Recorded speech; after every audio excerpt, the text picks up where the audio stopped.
उसके परिवार वाले बार बार कह रहे हैं कि हमें वहां जहर दिया जा रहा है, कोर्ट में अर्जी लगा रहा है। आप उसकी कम से कम उसके बारे में बात कीजिए, आइए उसको जनता को बताइए या उसको अच्छे हॉस्पिटल में इलाज कराइए। हत्या के 18 मामले और हत्या की कोशिश के 10 मामले, ठीक है।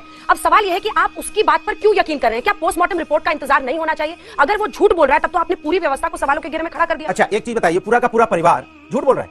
अगर वो मांग कर रहा है कि उसको जहर दिया जा रहा है तो सब झूठ बोल रहे हैं। सर मानवता की बात सर आपके मुंह से अच्छी नहीं लगती। मानवता की बात।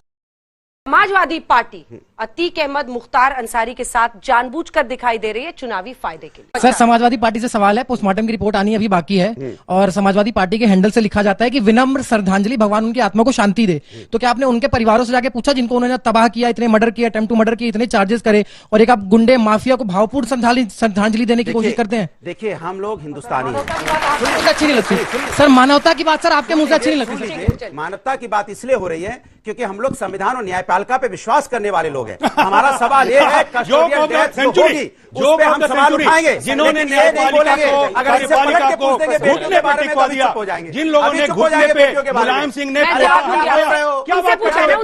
लगातार बोलेगा अंजना जी, आप कंट्रोल नहीं कर पा रही हैं, ये कंट्रोल नहीं कर पा रही हैं। चुप रहो, चुप रहो, उछली डालो तुम, उछली डालो, तुमको कुछ पता नहीं की पत्नी के साथ कुछ नहीं बोलता है ये आदमी। अरे कृष्णानंद राय की पत्नी उनके बेटे का दर्द पूछ रहा है, वो बच्चा आपको सवाल ही नहीं समझ आया क्या? मैंने सवाल का जवाब दे दिया। हाँ, तो उनका दर्द क्यों नहीं दिखता है ये पूछ रहा था। अरे हमें दर्द दिखता है, लेकिन न्यायपालिका न्याय देगी ना, न्यायपालिका न्याय देगी या अनुराग भदौरिया न्याय देंगे? संविधान के मुताबिक होगा ना। छोड़िए ना, फिर आप बीच में ये सब तो पूछा ही नहीं उसने आपको। तीसरी बार टेक 3 सवाल ये है कि इसके लिए तो आपकी श्रद्धांजलि तुरंत आई, जिनकी हत्या की उनके परिवार के लिए आपका सद्भावना क्यों नहीं सामने आया? ये उसका प्रश्न है। जब भी जिस तरह हमने देखो किसान राय की हत्या हुई थी, एक मिनट सुनिए, एक बार सुनिए, बोलिए मत, अभी तो मैं आपको सवाल पूछूंगा तो जवाब नहीं होगा। जिसकी भी आप बात कर रहे हैं, हम किसकी भी हत्या हो, हम उस हत्या का विरोध करते हैं। ट्वीट दिखाइए, हमेशा से ट्वीट दिखाइए। अभी ट्वीट लेके घूम रहे हैं क्या? कब की बात है?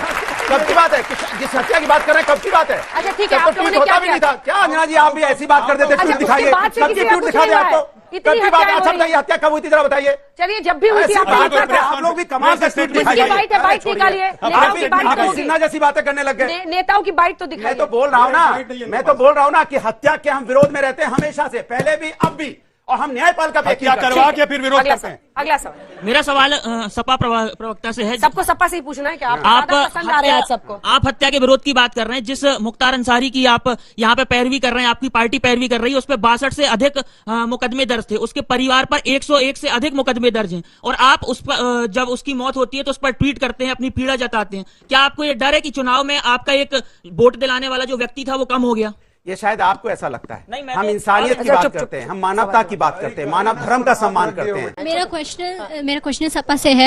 अभी आपने बोला कि आपके अंदर बहुत इंसानियत है। 2 दिन पहले जब बदायूं में 2 बच्चों की हत्या हो गई थी, उस वक्त आपकी इंसानियत कहाँ चली गई थी? चिल्ला रहे थे विपक्ष। अरे तब भी चिल्ला रहे थे। विपक्ष को सुन लीजिए, पूरा सवाल नहीं हुआ। सवाल विपक्ष को सारे आतंकियों से इतनी हमदर्दी क्यों होती? चाहे वो अतीक अहमद हो, चाहे वो मुख्तार अंसारी। क्या विपक्ष नहीं चाहता कि भारत आतंक मुक्त देश बने? लेकिन किसी ने नहीं सुना। अनुराग सर से मेरा सवाल है। अच्छा सबके सवाल अनुराग से है क्या? अनुराग सर से एक सवाल है मेरा कि हमेशा ऐसा क्यों होता है?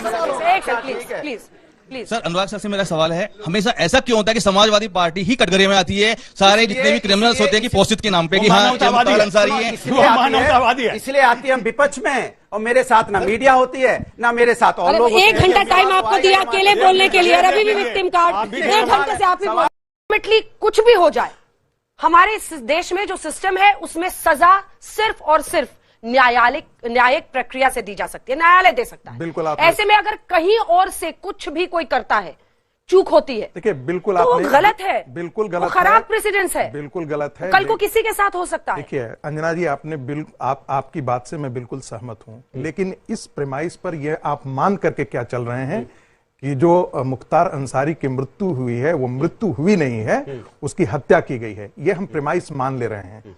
इस कारण से ये सवाल उठाया जा रहा है, और ये पूरा का पूरा चीज जो है वो राजनीति से प्रेरित है। समाजवादी पार्टी, कांग्रेस पार्टी, ये सारे वोट बैंक और खास करके माई समिति में मुसलमानों का इनको वोट चाहिए, और यही ये मुख्तार अंसारी थे, यही अतीक अहमद थे, यही साहबुद्दीन थे। इन तीनों का जो गैंग था वो पूरा नेक्सस पूरे पूर्वांचल को डिक्टेट करता था। अच्छा, सरकार इतनी इन कमजोर हो गई है। इन सबों का खात्मा होना ये लोकतंत्र के लिए शुभ संकेत है। मानवतावादी तो उनके लिए होता है जो मानव की कम से कम सम्मान करे, जिसने हजारों महिलाओं को विधवा बना दिया हो, जिसको अनाथ बच्चों को कर दिया, उसके प्रति उसके मौत पर रुदाली करने की क्या आवश्यकता है? कोई आवश्यकता नहीं। जी अंजना जी, ऐसा है अंजना जी, ये जो मुख्तार अंसारी माफिया को मिट्टी में मिलाना, मिट्टी में तो मिल गया, मिल वो गया। तो चैप्टर क्लोज हो गया, लेकिन जो उसके बाद की पिक्चर है वो ये है कि उसके परिवार के लोगों ने मांग की है कि इसकी न्यायिक जांच होनी चाहिए। तो इन लोगों को न्यायिक जांच करानी चाहिए और बिल्कुल कानून के हित में है।